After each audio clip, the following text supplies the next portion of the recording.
Tal? Bienvenidos a otro video leyendo El día que Nietzsche lloró de Irving Yalom. Vamos a retomarlo donde lo dejamos la vez pasada, así que vamos a comenzar con el capítulo 15. Vamos a ello.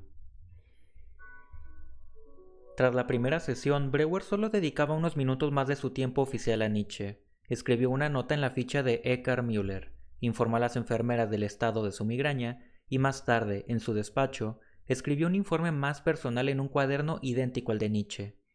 Sin embargo, durante las 24 horas siguientes, Nietzsche exigió gran parte del tiempo extraoficial de Breuer, tiempo robado a otros pacientes, a Matilde, a sus hijos y, sobre todo, al sueño. Breuer solo consiguió dormir de forma irregular durante las primeras horas de la noche y tuvo sueños vívidos e inquietantes. Soñó que él y Nietzsche hablaban en una estancia sin paredes. Tal vez se tratara del escenario de un teatro.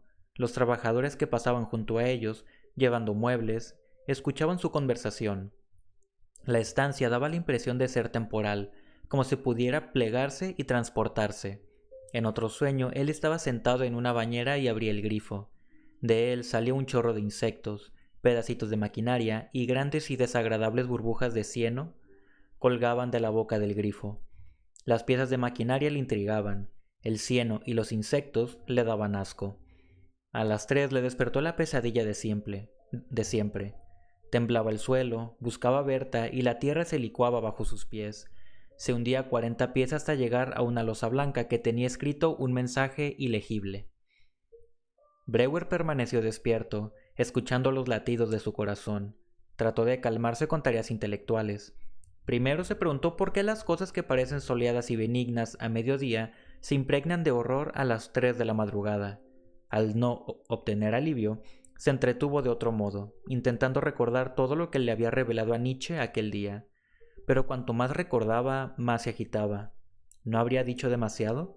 ¿Le habrían repelido sus revelaciones? ¿Qué se había apoderado de él para que revelara sus sentimientos secretos y vergonzosos acerca de Berta? En aquel momento le había parecido bien, incluso expiatorio, compartirlo todo, pero ahora se encogía al pensar en la opinión que tendría Nietzsche de él. Si bien sabía que Nietzsche tenía sentimientos puritanos con respecto al sexo, le había obligado a escuchar su conversación sobre el tema sexual.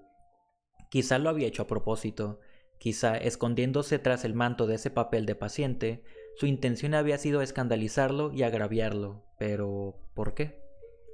Pronto apareció ante sus ojos Berta, la emperatriz de su mente, exigiendo toda su atención, por lo que ahuyentó otros pensamientos. La atracción sexual que ejercía en él aquella noche era muy poderosa. Berta desabrochándose poco a poco y con descaro la bata de hospital. Berta desnuda cayendo en trance. Berta cogiéndose los pechos y haciéndole señas. La boca del hombre llena de pezón suave. Berta abriendo las piernas, susurrándole «poséeme» y atrayéndolo hacia sí. Breuer vibraba de deseo.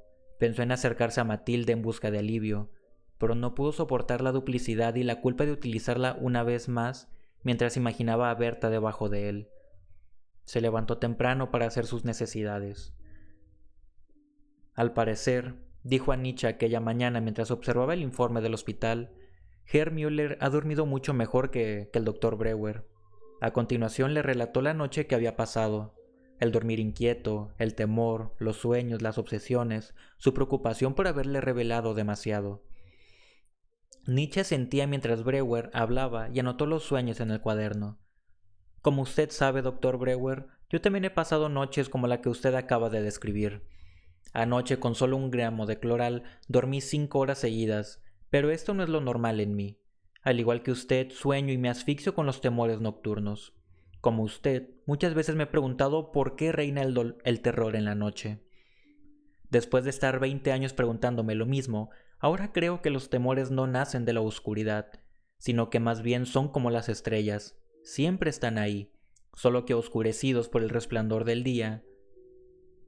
Los sueños, prosiguió Nietzsche al mismo tiempo que se levantaba de la cama y se dirigía a una de las sillas que había junto a la chimenea para sentarse cerca de Breuer, son un glorioso misterio que implora ser entendido. Le envidio sus sueños, rara vez recuerdo los míos.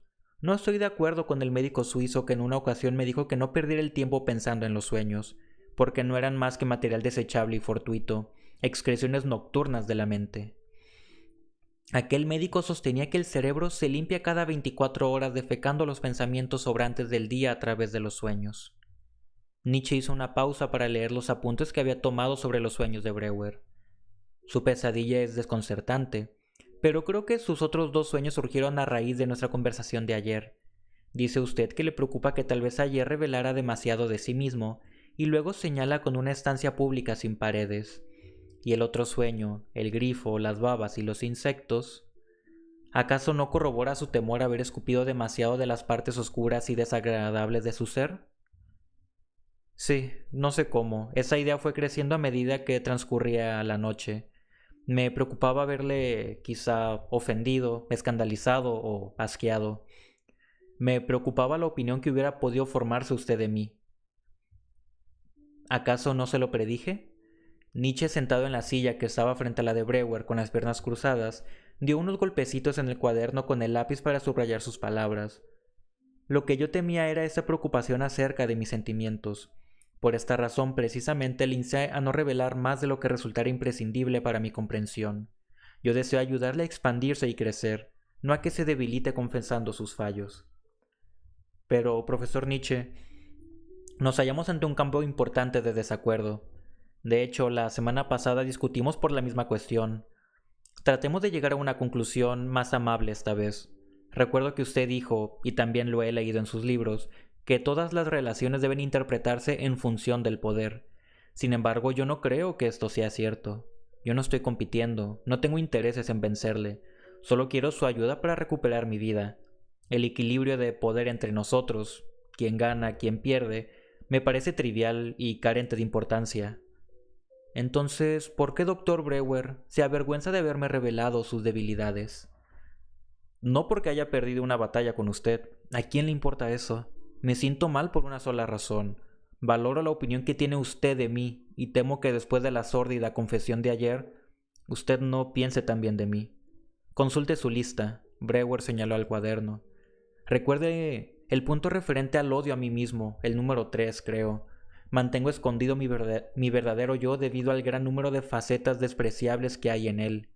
Luego me disgusto más aún conmigo mismo por sentirme separado de la gente. Si logro alguna vez romper ese círculo vicioso, debo poder revelar mi verdadero yo ante los demás. Tal vez. Pero fíjese. Y Nietzsche señaló al punto número 10 de su lista. Aquí usted dice que le preocupa sobremanera la opinión de sus colegas. He conocido a muchos que no se gustan a sí mismos y tratan de rectificar, persuadiendo primero a los demás de que piensan bien de ellos. Una vez hecho esto, empiezan a pensar bien de sí mismos. Pero esta es una solución falsa, es una sumisión a la autoridad de los otros. Su deber es aceptarse a usted mismo, no encontrar una forma de ganar mi sanción. A Breuer le empezó a dar vueltas la cabeza. Tenía una inteligencia rápida y penetrante y no estaba acostumbrado a que le superaran mentalmente. Pero era obvio que el debate racional con Nietzsche no era aconsejable. Nunca podría vencerlo ni persuadirlo de nada contrario a su posición. Quizá me vaya mejor con un enfoque impulsivo y racional, concluyó Breuer. No. Créame, profesor Nietzsche, aunque eso tenga sentido, conmigo no funcionaría. Yo solo sé que necesito su aceptación. Usted tiene razón, el fin último es ser independiente de las opiniones de los demás. Pero el camino que conduce a ese fin, y hablo por mí, no por usted, consiste en saber que me mantengo dentro de la esfera de la decencia. Necesito revelar todo acerca de mi a otra persona y saber que yo también soy simplemente humano. A modo de ocurrencia tardía, añadió, demasiado humano. El título del libro arrancó una sonrisa a Nietzsche. Touché, Dr. Breuer. ¿Quién podría estar en desacuerdo con esa frase feliz? Ahora comprendo sus sentimientos, pero todavía no veo con claridad cuáles son sus implicaciones con respecto a nuestro procedimiento. Breuer escogió con cuidado las palabras en ese campo tan delicado. Yo tampoco, pero sí sé que debo bajar la guardia. A mí de nada me servirá sentir que debo tener cuidado con lo que le revelo a usted. Permítame que le relate un incidente reciente que viene al caso. Hace poco estuve hablando con Max, mi cuñado. Yo nunca había intimado con él porque lo consideraba psicológicamente insensible, pero mi matrimonio se ha deteriorado hasta tal extremo que necesitaba discutirlo con alguien. Así que traté de referirme a él en una conversación con Max. pero la vergüenza que me embargó fue tal que no pude seguir.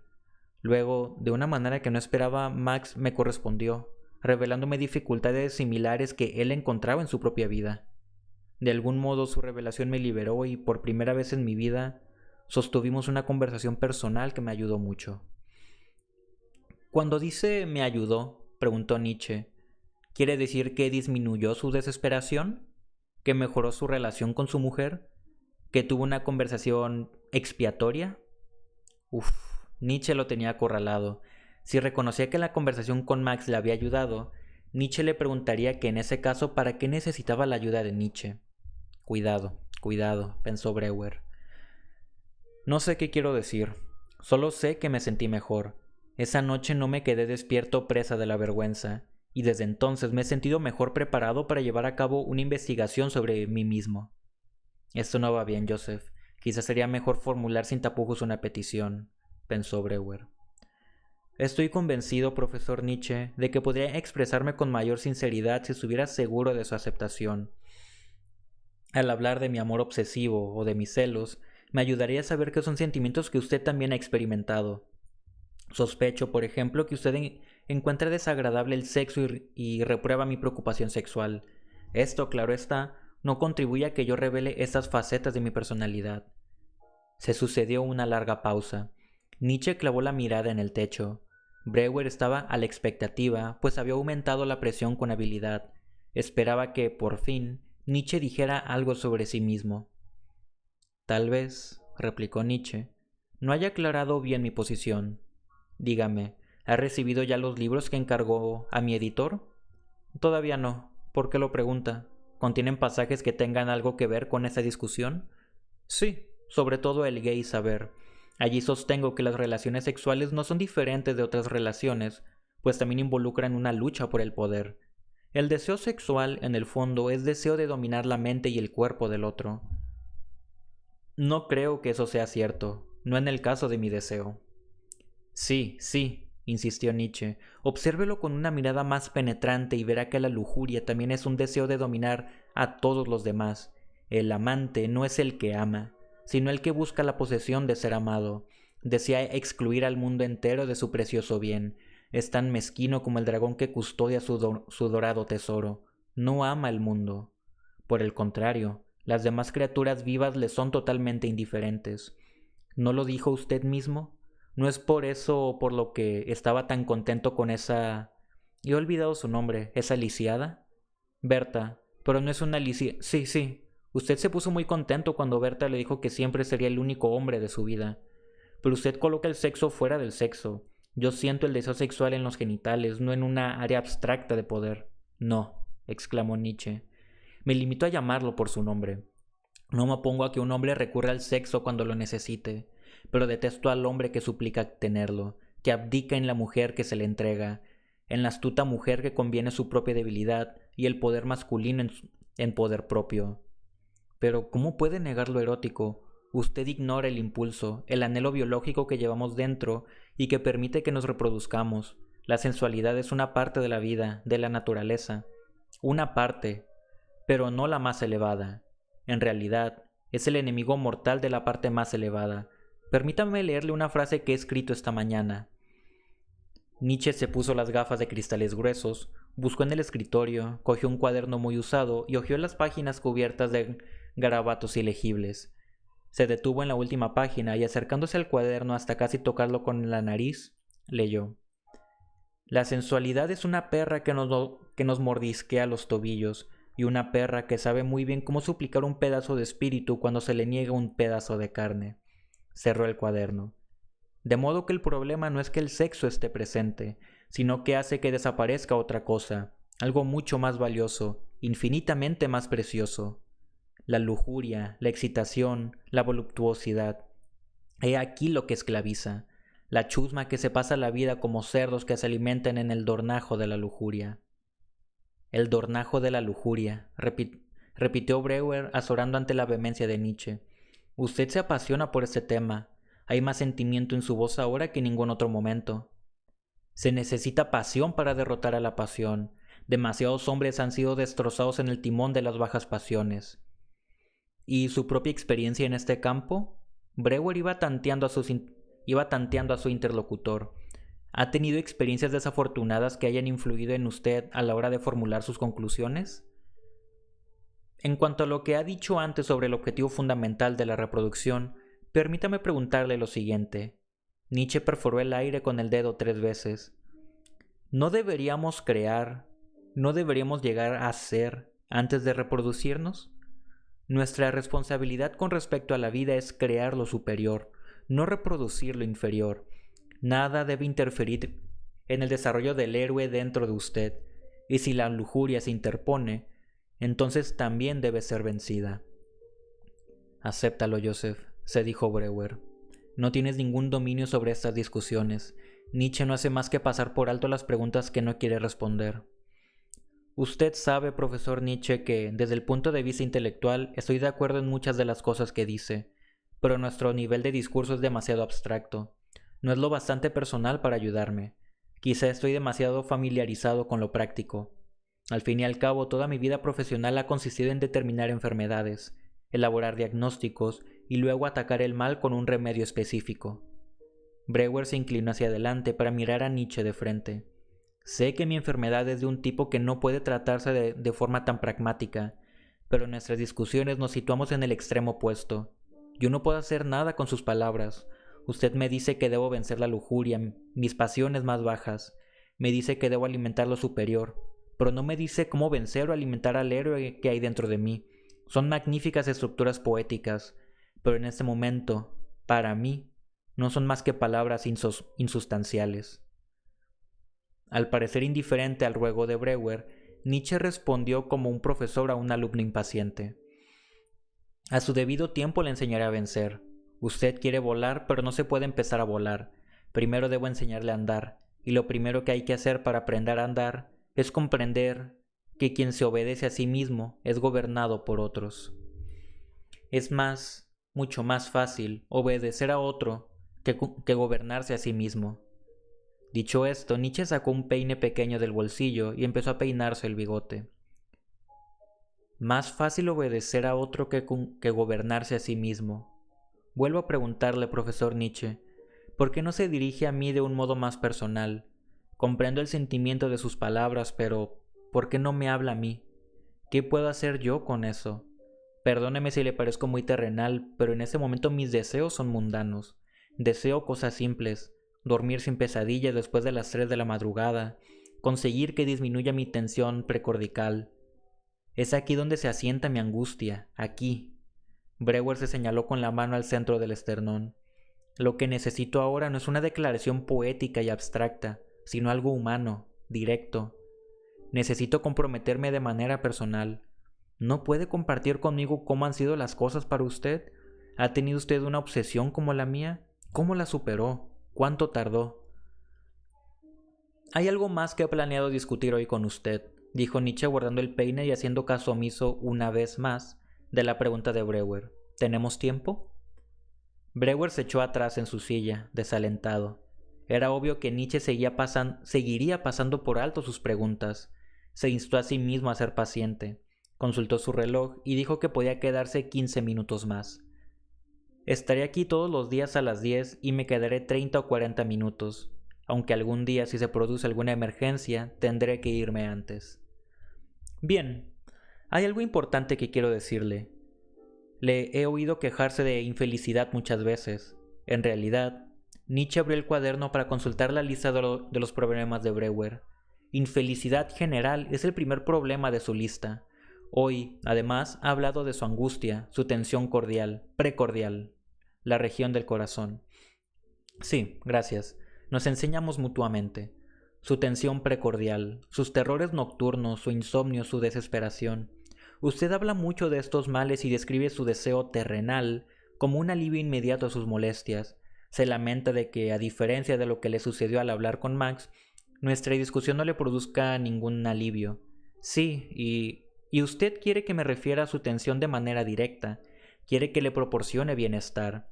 Exacto. Brewer asintió, alentando a Nietzsche a que siguiera. Hace 2 días me resistí a su propuesta de convertirme en... ¿cómo definirlo? Su consejero, para ayudarle a tratar la desesperación. Disentí cuando usted dijo que yo era un experto mundial debido a que llevaba muchos años estudiando estos asuntos. Sin embargo, ahora que reflexiono sobre el asunto me doy cuenta de que usted tenía razón. Soy un experto y tengo mucho que enseñarle. He dedicado gran parte de mi vida al estudio de la desesperación, y puedo ser más preciso y decirle cuántos años he dedicado a ello. Hace unos meses mi hermana Elizabeth me enseñó una carta que le había escrito en 1865, cuando yo tenía 21 años. Elizabeth nunca me devuelve las cartas. Todo lo guarda y dice que algún día construirá un museo para guardar mis efectos y que cobrará la entrada. Conociendo a Elizabeth, no hay duda de que me tendrá disecado para exhibirme como la atracción principal. En esa carta yo decía que había una división básica entre los hombres, los que aspiran a la paz espiritual, para quienes la felicidad reside en creer y abrazar la fe, y los que buscan la verdad, que dejan a un lado la paz mental y dedican la vida a la investigación. Eso lo sabía ya a los 21 años, hace media vida. Es hora de que usted lo sepa. Debe ser su punto de partida básico. Debe elegir entre la comodidad y la investigación verdadera. Si elige la ciencia, si opta por librarse de las consoladoras ataduras de lo sobrenatural, si, como pretende, quiere dejar a un lado las creencias y abraza el ateísmo, entonces no puede al mismo tiempo anhelar los consuelos del creyente. Si mata a Dios, también debe dejar el refugio del templo. Breuer permaneció tranquilo, contemplando desde la ventana de Nietzsche el jardín del sanatorio, donde una joven enfermera empujaba la silla de ruedas de un anciano. El anciano tenía los ojos cerrados. Las observaciones de Nietzsche eran contundentes y apremiantes. Resultaba difícil refutarlas, aduciendo que se trataba tan solo de una forma etérea de filosofar. No obstante, intentó resistirse una vez más. Usted lo hace parecer un asunto de elección. Mi elección no fue deliberada ni tan profunda. Mi elección del ateísmo, más que un acto consciente, fue el resultado de no creer ya en los cuentos de hadas de la religión. Elegí la ciencia simplemente porque era el único modo posible de dominar los secretos del cuerpo. Entonces usted oculta su voluntad ante usted mismo. Ahora debe aprender a enfrentarse a su vida y tener el coraje de decir, así lo elegí. El espíritu de un hombre se construye en función de sus decisiones. Breuer se revolvió en la silla. El tono predicador de Nietzsche le incomodaba. ¿Dónde lo habría aprendido? No de su padre, el predicador, pues había muerto cuando Nietzsche tenía 5 años. ¿Era posible que existiera una transmisión genética de las habilidades e inclinaciones? Nietzsche continuó el sermón. Si opta por ser de los pocos que disfrutan del placer del desarrollo y del júbilo de la libertad sin Dios, debe prepararse para el mayor de los sufrimientos. Van juntos, no pueden experimentarse por separado. Si quiere menos sufrimiento, entonces debe empequeñecerse, como hicieron los estoicos, y privarse del placer superior. No estoy seguro, profesor Nietzsche, de que sea tan preciso aceptar una Weltanschauung tan morbosa. Eso recuerda a Schopenhauer, pero hay otros puntos de vista menos pesimistas. ¿Pesimistas? Pregúntese, doctor Breuer, ¿por qué son tan pesimistas los filósofos? Pregúntese, ¿cuáles son los que infunden seguridad, los que imparten consuelo, los que siempre están alegres? Yo le diré la respuesta, solo los que tienen la visión embotada, la gente corriente y los niños. Usted dice, profesor Nietzsche, que el crecimiento es la recompensa del sufrimiento. Nietzsche le interrumpió. No, no solo el desarrollo, también está la fortaleza. Un árbol necesita tiempo tormentoso para alcanzar una altura de la que enorgullecerse, y la creatividad y el descubrimiento son procreados con dolor.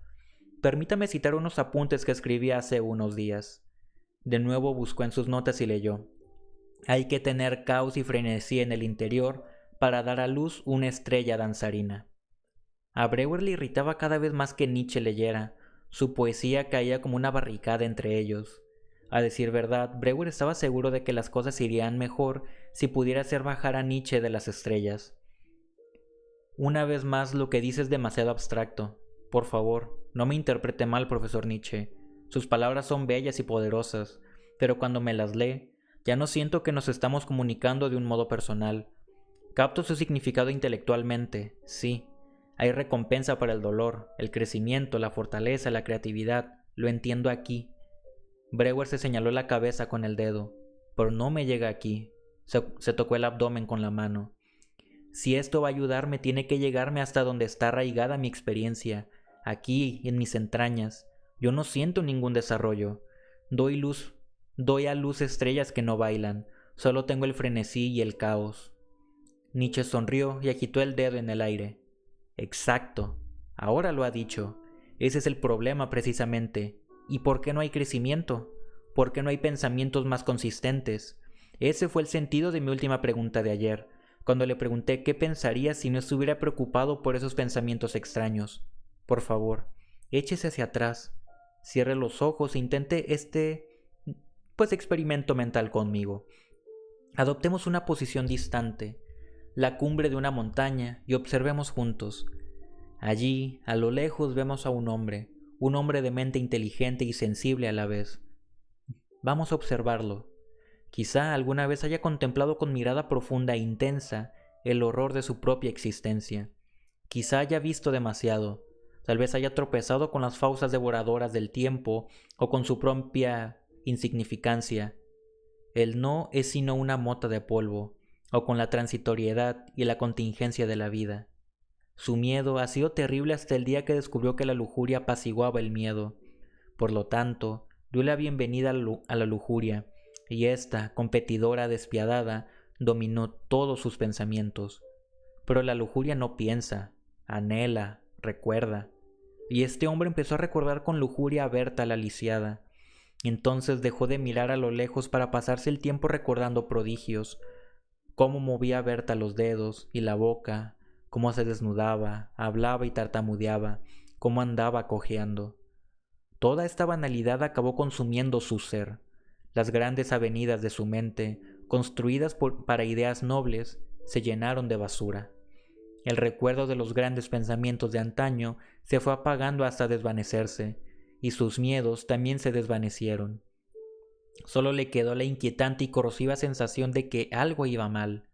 Intrigado, buscó la fuente de tal ansiedad en el estercolero de su mente, y así lo encontramos hoy, removiendo el estiércol, como si en él se encontrara la respuesta. Incluso me pide a mí que hurgue con él. Nietzsche se detuvo, en espera de la respuesta en la respuesta de Breuer. Silencio.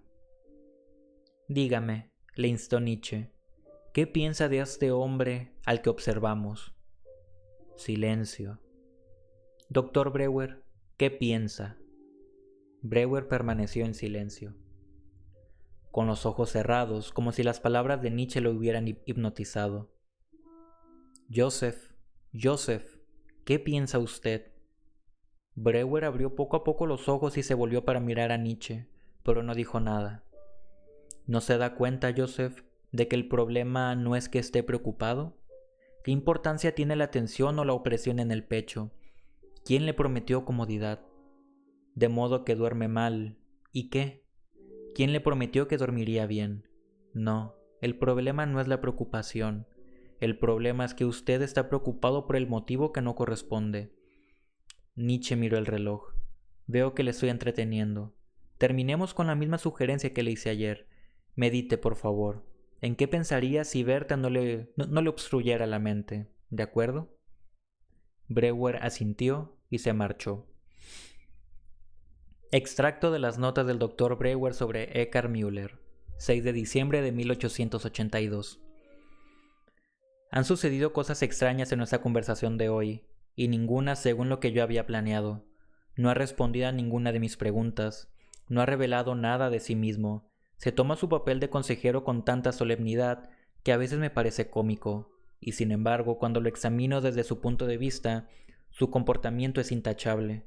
Cumple con nuestro contrato e intenta ayudarme de la mejor manera que puede. Lo respeto por ello. Es fascinante observar su inteligencia luchando con el problema de servir de ayuda a una sola persona, a una criatura de carne y hueso, yo. Hasta el momento, no obstante, se comporta de un modo en absoluto imaginativo y depende solo de la retórica. ¿De veras cree que la explicación racional o la mera exhortación solucionarán el problema? En uno de sus libros sostiene que la estructura ética de un filósofo dicta la filosofía que crea. Ahora creo que aplica el mismo principio en esta clase de asesoramiento. La personalidad del que aconseja dicta el enfoque del asesoramiento. Por eso, debido a sus temores sociales y a su misantropía, opta por un estilo impersonal y distante. Por supuesto, no se da cuenta. Procede a desarrollar una teoría para racionalizar y legitimizar el enfoque de su asesoramiento. De esa manera no ofrece apoyo personal, nunca tiende una mano consoladora, me sermonea desde el púlpito y se niega a admitir sus propios problemas y a establecer un contacto humano conmigo. Pero ha habido un momento en que esto no ha sido así. Hoy, hacia el final de nuestra conversación, no recuerdo de qué hablábamos, de repente me ha llamado Joseph. Tal vez yo tenga más éxito del que creía a la hora de establecer comunicación. Nos encontramos en medio de una lucha extraña, para ver quién puede ayudar más al otro.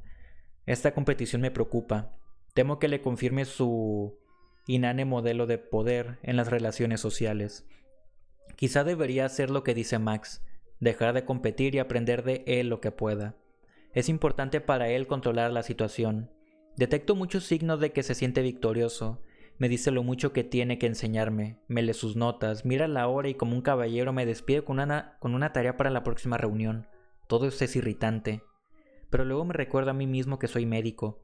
No me reúno con él para mi placer personal. Después de todo, ¿qué placer personal hay en extirpar las amígdalas a un paciente? Hoy ha habido un momento en que he experimentado una extraña ausencia. Casi me he sentido como si estuviera en trance. Tal vez, después de todo, sea yo sensible al magnetismo animal. Notas de Friedrich Nietzsche sobre el Dr. Breuer, 6 de diciembre de 1882. A veces para un filósofo es peor ser entendido que no ser entendido. Él trata de entenderme demasiado bien. Por medio de artimañas, intenta conseguir que le dé direcciones específicas. Quiere descubrir mi camino y convertirlo en suyo para utilizarlo. Todavía no entiende que existe mi camino y tu camino, pero que no existe un camino único. Esto es, que no existe el camino. Y no pide las cosas de manera directa, sino que emplea artimañas y finge lo contrario. Trata de persuadirme de que mi revelación personal es esencial para nuestro propósito, de que le ayudará a hablar, de que nos hará más humanos a los dos, como si revolcarse juntas en el fango hiciera más humana a las personas.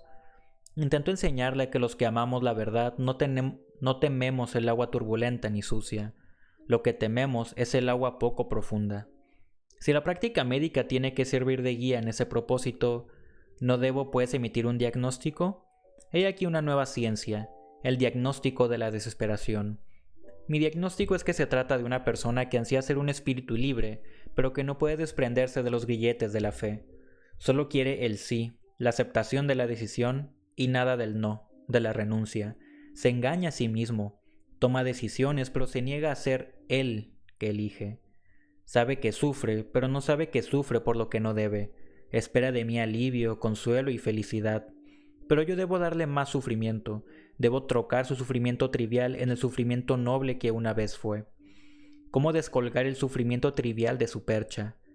¿Cómo hacer que vuelva a ser sincero? He empleado su propia técnica, la técnica en tercera persona que empleó conmigo la semana pasada, cuando hizo la torpe tentativa de convencerme de que me pusiera en sus manos. Le he enseñado a contemplarse a sí mismo desde arriba, pero ha sido demasiado, casi se ha desmayado. He tenido que hablarle como a un niño, llamarle Joseph, reanimarlo.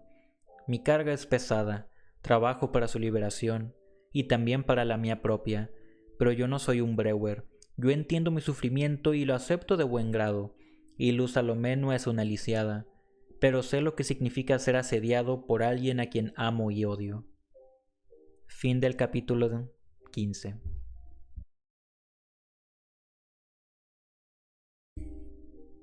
Bueno, pues vamos a continuar con el capítulo 16. Breuer, profesional del arte de la medicina, solía empezar las visitas del hospital con una conversación sobre temas generales que desviaba con elegancia hacia los específicamente médicos. Pero a la mañana siguiente, al entrar en la habitación número 13 de la clínica Lawson, lo hizo dispuesto a suprimir la conversación sobre temas generales. Nietzsche enseguida le anunció que se encontraba muy bien, cosa poca frecuente en él, razón por la cual no quería perder el precioso tiempo de que disponían hablando de síntomas no existentes, así que sugirió que fueran al grano. Ya volverá mi hora, doctor Breuer. Mi dolencia nunca se aleja de mí, pero ahora que está de vacaciones, aprovechemos para seguir trabajando con su problema. ¿Qué adelanto ha hecho en el experimento que le propuse ayer? ¿En qué pensaría si no estuviera preocupado por las fantasías sobre Berta? Profesor Nietzsche, permítame hablar primero de otra cosa. Ayer hubo un momento en que usted prescindió de mi título profesional y me llamó Joseph. Me gustó. Me sentí más cerca de usted y me gustó. Aunque tenemos una relación profesional, la naturaleza de nuestras entrevistas exige que hablemos con intimidad. Así pues, ¿estaré dispuesto a que nos llamáramos por el nombre de pila? Nietzsche, que había transformado su vida para evitar toda familiaridad, se quedó estupefacto. Se revolvió en el asiento y tartamudeó. Pero al parecer, sin encontrar una manera elegante de negarse, acabó por asentir con desgano cuando a continuación Breuer le preguntó si podía llamarlo Friedrich o Fritz. Nietzsche se apresuró a responder: Friedrich, por favor. ¿Y ahora a trabajar? Sí, a trabajar. Volvamos a su pregunta. ¿Qué hay de Berta? Sé que hay una corriente de preocupaciones más oscuras y más profundas, que estoy convencido de que se intensificaron hace unos meses, cuando cumplí años. Usted sabrá, Friedrich, que no es raro que se produzca una crisis al llegar a esa edad. Cuídese, solo tiene 2 años para prepararse. Breuer sabía que esta familiaridad incomodaba a Nietzsche, pero también que una parte suya anhelaba un contacto humano más íntimo. Eso no me preocupa, contestó Nietzsche con indecisión. Creo que tengo 40 años desde que cumplí los 20. ¿Qué era aquello? Un acercamiento. Sin duda un acercamiento. Breuer pensó en un gatito que su hijo Robert había encontrado en la calle hacía poco. Dale leche, había dicho a su hijo, y aléjate, que beba con confianza y se acostumbre a tu presencia. Más tarde, cuando se sienta seguro, podrás acariciarlo. Breuer se alejó. ¿Cómo puedo describir mis pensamientos de la mejor manera? Creo que son oscuros y morbosos. Muchas veces siento que mi vida ha llegado a su cima. Breuer hizo una pausa, recordando la forma en que lo había expresado ante Freud. He llegado a la cúspide, y cuando miro abajo para contemplar el resto, solo veo deterioro, el descenso a la vejez, ser abuelo, las canas, o, tocándose la calvicie incipiente, la pérdida de todo el pelo. Pero no es exactamente así. No es descender lo que me preocupa, sino ascender. ¿No ascender, doctor Breuer? ¿Por qué no puede seguir ascendiendo? Sé, Friedrich, que es difícil romper la costumbre, pero por favor, llámame Joseph. Háblame de no ascender. A veces imagino que todo el mundo tiene una frase secreta, un motivo profundo que se convierte en el mito de su vida. De niño, alguien me llamó una vez niño de la promesa infinita. La expresión me gustó. Me la he canturreado miles de veces. A menudo me he imaginado como un tenor que le cantara con un timbre muy agudo, alargando cada sílaba. Me gustaba cantarla con lentitud y dramatismo, subrayando cada letra. Incluso ahora son palabras que me emocionan. ¿Y qué ha pasado con el niño de la promesa infinita? Ah, la pregunta, me la planteo muchas veces. ¿Qué le ha sucedido? Sé que ahora ya no hay promesa, se ha agotado. Dígame, ¿qué quiere decir con promesa exactamente? No estoy seguro, antes creía saberlo. Significaba capacidad de ascender, de ir hacia arriba, significaba éxito, reconocimiento ajeno, descubrimientos científicos, pero he probado el fruto de esas promesas. Soy un médico respetado, un ciudadano respetable, he hecho algunos descubrimientos científicos importantes. Mientras existan las crónicas históricas, mi nombre será conocido como descubridor de la función del oído en la regulación del equilibrio. Además, he participado en el descubrimiento de un importante proceso regulador de la respiración, conocido como el reflejo de Hering-Breuer. Entonces, Joseph, ¿no es usted afortunado? ¿No ha cumplido su promesa? El tono de Nietzsche era intrigante. ¿Estaba realmente pidiendo información o se conducía como Sócrates ante Alcibíades? Breuer decidió contestar sin evasivas. He cumplido mi promesa, sí, pero sin satisfacción, Friedrich. Al principio, el júbilo por cada nuevo éxito duraba meses, pero poco a poco se ha vuelto más pasajero, semanas, luego días, incluso horas. De tal modo que ahora el sentimiento se evapora tan deprisa que ni siquiera penetra en mi piel. Ahora creo que mis objetivos eran impostores, nunca fueron el destino verdadero del niño de la promesa infinita. Con frecuencia me siento desorientado. Los viejos objetivos ya no sirven y he perdido la capacidad para inventar otros nuevos. Cuando pienso en el curso de mi vida, me siento traicionado o engañado. como si hubiera sido objeto de una broma celestial, como si durante toda mi vida hubiera bailado al son de la melodía que no debía sonar. ¿Una melodía que no debía sonar? La melodía del muchacho de la promesa infinita, la melodía que he canturreado toda la vida. Era la melodía indicada, Joseph, pero el baile no. La melodía indicada, pero el baile no. ¿Qué quiere decir? Nietzsche guardó silencio. ¿Quiere decir que malinterpreté la palabra promesa? E infinita también, Joseph. No lo entiendo. ¿Puede hablar con más claridad? Tal vez deba aprender a hablar con más claridad consigo mismo. Estos últimos días me he dado cuenta de que la cura filosófica consiste en aprender a escuchar la voz interior. ¿No dijo usted que Berta se curó hablando de todos los aspectos de su mente? ¿Cuál es el término que usó para describirlo?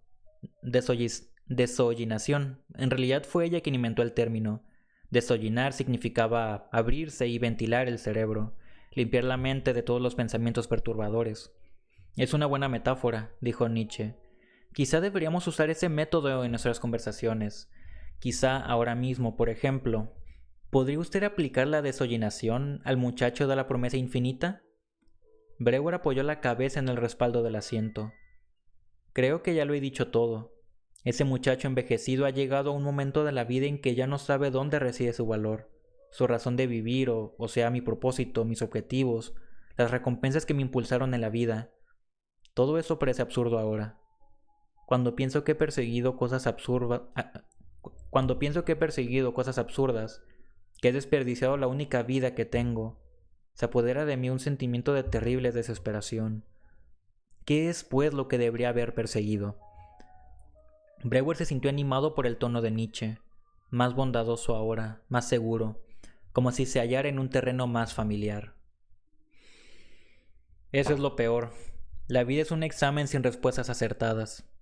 Si tuviera que hacerlo todo de nuevo, creo que volvería a hacer lo mismo, a cometer los mismos errores. Hace unos días pensé en un buen argumento para una novela corta. Si al menos fuera capaz de escribir. Imagina un cuarentón que ha llevado una vida insatisfecha, a quien se le acerca un genio que le ofrece la oportunidad de volver a vivir su vida, la posibilidad de recordar su vida anterior. Por supuesto acepta la oportunidad sin pensarlo dos veces, pero ante su sorpresa y su horror, descubre que vive exactamente igual que antes, que toma las mismas decisiones, que comete los mismos errores, que abraza los mismos fines, los mismos dioses falsos. ¿Y estos fines que rigen su vida, de dónde provienen? ¿Cómo los eligió? ¿Cómo elegí mis fines? Elegir es su palabra favorita. Los muchachos de 5, 10 o 20 años no eligen su vida. No sé cómo interpretar su pregunta. No la interprete. Limítese a desollinar. ¿Fines? Los fines están en la cultura, en el ambiente. Son algo que se respira. Todos los muchachos con quienes crecí bebieron los mismos fines. Todos queríamos salir del entorno judío, triunfar en el mundo, éxito, riqueza, respeto. Eso es lo que queríamos. Ninguno de nosotros se puso a elegir los fines de forma deliberada. Estaban allí. Eran la consecuencia natural de la época, de la familia, de la nación. Pero no han funcionado para usted, Joseph. No eran bastante sólidos para sostener una vida. A lo mejor son sólidos para algunos, para los que tienen una visión pobre o para los corredores lentos que persiguen objetivos materiales toda su vida, o para los que alcanzan el éxito pero tienen la habilidad de fijarse sin cesar nuevos fines que están fuera de su alcance. Pero usted, como yo, tiene buenos ojos. Se proyectó demasiado lejos en la vida. Ha comprendido que era inútil conquistar metas que no quería y proponerse otras que tampoco deseaba. 0 multiplicado por 0 siempre es igual a 0. Aquellas palabras dejaron a Brewer como en trance. Todo, las paredes, las ventanas, la chimenea, incluso Nietzsche se desvaneció. Había estado esperando aquel intercambio de opiniones toda su vida. Si todo lo que usted dice es cierto, Friedrich, salvo su insistencia en que uno elige el plan de vida de forma deliberada, el ser humano no establece los objetivos de su vida de modo consciente. Constituyen un accidente de la historia, ¿no? No responsabilizarse de los propios objetivos vitales es dejar que la propia existencia sea un accidente. Pero protestó Brewer, nadie tiene esa libertad. No es posible escapar de la perspectiva de nuestra época, nuestra cultura, nuestra familia. Una vez lo interrumpió Nietzsche. Cierto sabio judío aconsejó a sus discípulos que rompieran con sus padres y buscaran la perfección. Ese podría ser un paso digno de un muchacho de promesa infinita. Ese podría haber sido el baile indicado para la melodía indicada. El baile indicado para la melodía indicada. Brewer trató de concentrarse en el significado de aquellas palabras, pero de repente se desanimó. Friedrich, la conversación me apasiona, pero una voz en mi interior no cesa de preguntarme, ¿vamos a alguna parte? Nuestra discusión es demasiado etérea, demasiado distante del latir de mi pecho y la pesadez de mi cabeza. Paciencia, Joseph. ¿Cuánto tiempo me ha dicho que estuvo desollinando a la tal Anao? Sí, dura algún tiempo, meses, pero usted y yo no tenemos meses. Y había una diferencia. Ella siempre se concentraba en su sufrimiento cuando desollinaba. En cambio, me parece que nuestra charla abstracta acerca de fines y propósitos en la vida no tiene que ver con mi sufrimiento. Nietzsche, impertérrito, prosiguió como si Brewer no hubiera hablado. Joseph, dice usted que todas estas preocupaciones en torno a la vida se intensificaron hace poco, cuando cumplió 40 años. ¡Qué perseverancia, Friedrich! Hace usted que sea más paciente conmigo mismo. Si tanto interés tiene por mis 40 años, entonces debo responderle con firmeza. Sí, los 40 años fueron el año de mi crisis, de mi segunda crisis. Ya había tenido una a los 29, cuando Opolzer, el hombre que más sabía de medicina en la universidad, murió en una epidemia de tifus, el 16 de abril de 1871. Todavía recuerdo la fecha. Era mi maestro, mi defensor, mi segundo padre. Me interesan los segundos padres, dijo Nietzsche. Continúe. Fue el gran maestro de mi vida. Todos sabían que me estaba preparando para ser su sucesor. Yo era el mejor candidato y tenía que ser seleccionado para ocupar su cátedra.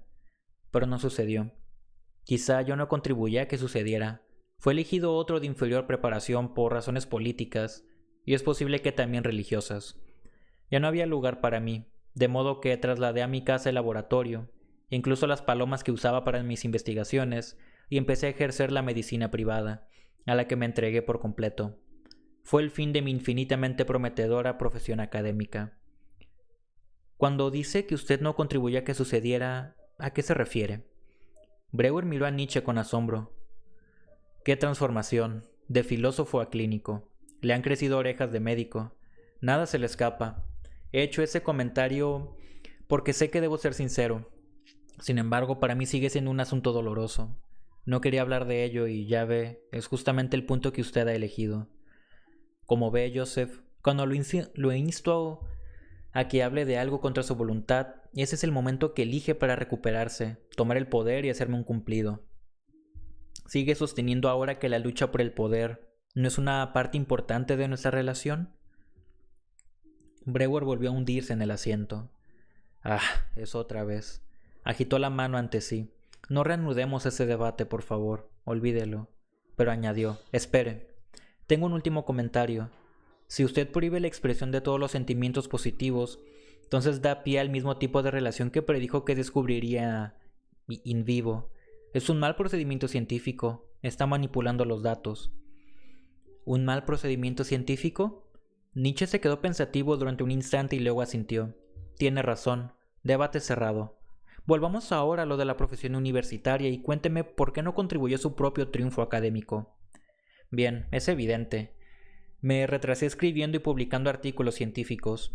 Me negué a dar los pasos preliminares necesarios para un nombramiento efectivo en la universidad.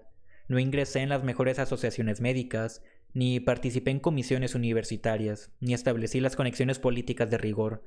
No sé por qué. Tal vez tenga que ver con el poder. Puede que me aparté de la lucha competitiva. Es más fácil competir con el misterio del sistema de equilibrio de una paloma que con otro hombre. Creo que mi problema con la competencia me produce el mismo dolor que cuando imagino a Berta con otro hombre. Quizá creyera usted que un muchacho de promesa infinita no debía abrirse camino por la fuerza. Sí, eso también. Pero fuera cual fuese la razón, significó el fin de mi carrera académica. Fue la primera herida moral, el primer asalto a mi mito de la promesa infinita. Eso fue a los 28 años, y a los 40, la segunda crisis. Una herida más profunda. Cumplir los 40 ha hecho pedazos la idea de que todo era posible para mí. De repente he entendido el hecho más obvio de la vida. que el tiempo es irreversible, que mi vida es finita. Por supuesto lo sabía, pero saberlo a los 40 años es distinto. Ahora sé que el muchacho de la promesa infinita no era que un estandarte, que la promesa es una ilusión, que infinito carece de sentido y que me dirijo al mismo ritmo que todos los demás hacia la muerte. Nietzsche sacudió la cabeza. ¿Llama usted herida a una visión clara? Fíjese en lo que ha aprendido Joseph, que el tiempo no puede ser conquistado, que la voluntad no puede retroceder. Solo los afortunados llegan a comprender estas cosas. Los afortunados. Qué extraña palabra. Me doy cuenta de que se aproxima la muerte, de que soy impotente e insignificante y de que la vida no tiene valor o sentido real, y me llama afortunado. El hecho de que la voluntad no pueda retroceder no significa que la voluntad sea impotente. Gracias a Dios, Dios ha muerto. Pero eso no significa que la existencia no tenga sentido. La muerte llega, pero eso no significa que la vida no tenga valor. Esas cosas se las enseñaré en su debido momento. Pero ya hemos hecho bastante por hoy, quizá demasiado. Antes de mañana repase por favor nuestra conversación de hoy. Medite. Sorprendido por el repentino final que Nietzsche daba a la sesión, Breuer miró el reloj y vio que aún tenían 10 minutos. Sin embargo, no hizo ninguna objeción y salió del cuarto de Nietzsche sintiéndose como un niño a quien han dejado salir de la clase temprano. Extracto de las notas del Dr. Breuer sobre Eckhart Müller, 7 de diciembre de 1882.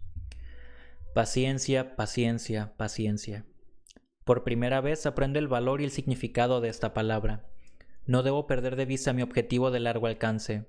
En esta etapa todos los pasos atrevidos y prematuros fracasan.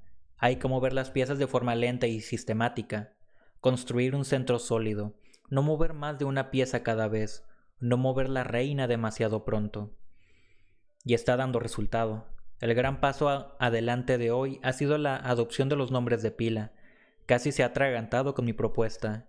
Además he podido contener la risa. A pesar de ser un libre pensador, en el fondo no es más que un vienés y ama sus títulos casi tanto como su impersonalidad. Después de llamarlo Friedrich repetidas veces, ha empezado a llamarme Joseph. Eso ha provocado un cambio en la atmósfera de la sesión. A los pocos minutos ha abierto una estrecha rendija. Ha reconocido haber atravesado una serie de crisis y que tiene 40 años desde los 20. De momento, lo he pasado por alto, pero debo volver a tocar ese tema. Tal vez por ahora sea mejor olvidar mi intento de ayudarle. Es mejor que acepte sus esfuerzos por ayudarme a mí. Cuanto más auténtico sea yo, cuanto menos trate de manipularlo, mejor. Es como Sig. Tiene ojos de halcón y se da cuenta de cualquier fingimiento. Hoy hemos tenido una conversación estimulante, como en las antiguas clases de filosofía de Brentano. Por momentos me he sentido involucrado en ella, pero ¿ha sido productiva? Le he repetido mi preocupación por la vejez, la mortalidad y la falta de propósito a todas mis morbosas obsesiones. Al parecer le ha intrigado mi viejo refrán del muchacho de la promesa infinita. No estoy seguro de entender muy bien a dónde quiere ir a parar con ello, si es que quiere llegar a alguna parte. Hoy su método me ha resultado más claro. Como cree que mi obsesión por Berta me distrae de esas preocupaciones en torno a la existencia, su intención es enfrentarme a ellas, provocarlas, quizá ponerme incómodo. Por lo tanto, me aguijonea y no me ofrece ningún apoyo. Dada su personalidad, eso, por supuesto, no le resulta difícil. Al parecer, cree que un método de debate filosófico me afectará. Yo trato de demostrarle que no es así, pero él, como yo, sigue experimentando e improvisando métodos a medida que avanza. Su otra innovación metodológica, hoy, ha consistido en emplear mi técnica de desollinación. Me resulta extraño ser yo quien desollina en lugar de ser quien supervisa. Extraño, pero no desagradable. Lo que sí me resulta desagradable e irritante es su grandilocuencia que aflora una y otra vez. Hoy ha dicho que me enseñará cuál es el significado y el valor de la vida. Solo que todavía no estoy preparado para ello. Notas de Friedrich Nietzsche sobre el Dr. Breuer, 7 de diciembre de 1882. Por fin, una charla merecedora de mi atención. Una discusión que demuestra mucho de lo que yo había pensado. He aquí a un hombre tan agobiado por la gravedad, su cultura, su condición, su familia, que nunca ha llegado a conocer su propia voluntad.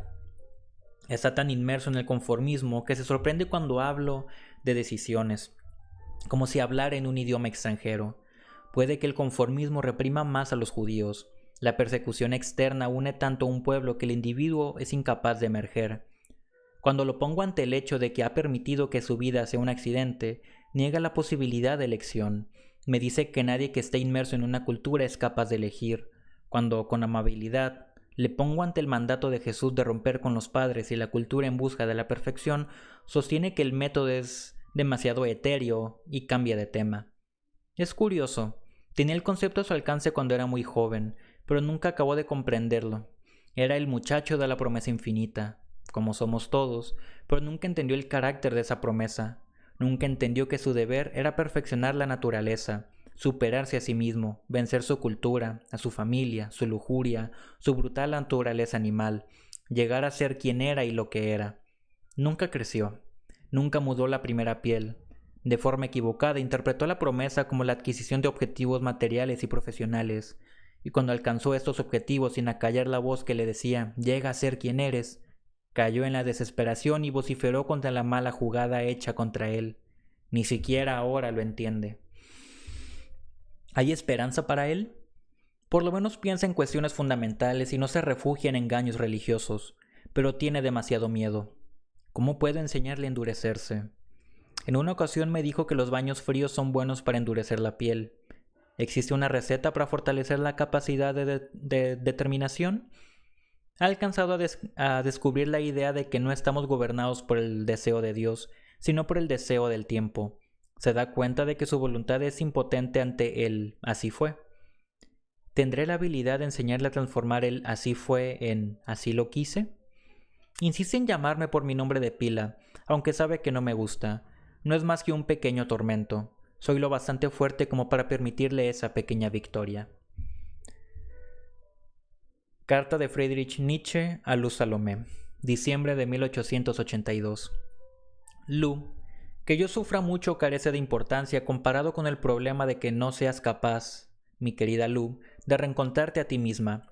Nunca he conocido a una persona más pobre que tú, ignorante pero con mucho ingenio, capaz de aprovechar al máximo lo que conoce sin gusto, pero ingenua respecto de esta carencia sincera y justa en minucias, por tosudez en general.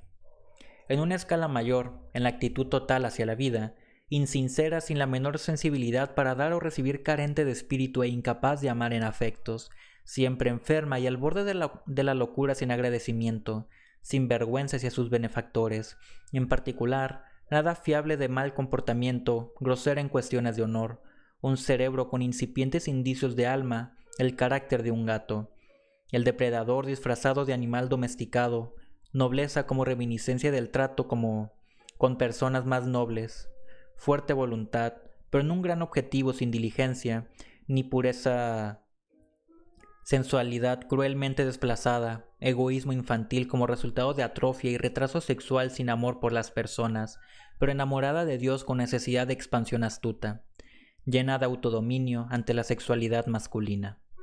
Tuyo, F.N. Y con eso terminamos el capítulo 16 y ya el resto lo vamos a dejar para el siguiente directo, siendo que ya llevamos 1 hora leyendo. Mediador de lectura, muchas gracias por conectarte. Sí miré tu comentario, pero pues para no interrumpir la narración te saludo de una vez.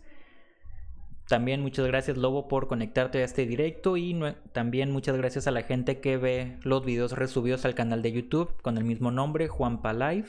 Si les están gustando estas narraciones, los invito a que le den like, a que se suscriban para que no se pierdan de las siguientes narraciones, pero por sobre todo que si les está gustando la lectura, pues que lo consuman a partir de la fuente original de Irving Yalom, El día que Nietzsche lloró. Muchas gracias y nos vemos en otro directo. Adiós.